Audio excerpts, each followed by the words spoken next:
Abril segue a tendencia do mes de marzo no mercado laboral. O COVID-19 golpea con forza o tecido económico e deixa atrás de si un importante incremento de parados. O Salnés acada xa os 9.528 desempregados, con 643 máis que en marzo. O concello máis prexudicado é o de Vilagarcía, seguido do de Sanxenxo.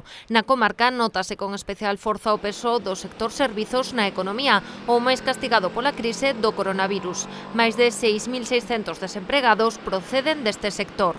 Este mes de abril rompe a tendencia que viñamos de hai anos de descenso no mes de abril, pero como decíamos non existe comparativa porque esta estadística é diferente, estamos nun contexto totalmente atípico e donde a paralización da actividade económica motivada pola crise do COVID-19 supón tamén afecta de maneira decidida o mercado de traballo. Na comarca de Caldas sumanse xa 2.809 parados, 349 máis que en marzo. Aquí o concello caldense é o máis prexudicado, seguido de Valga. Xa no Barbanza pasaron o paro 432 veciños máis, acadando os 4.062. Ribeira encabeza este ranking, seguido de Boiro. Unha vez máis o sector servizos é o máis golpeado, sumando 2.800 parados.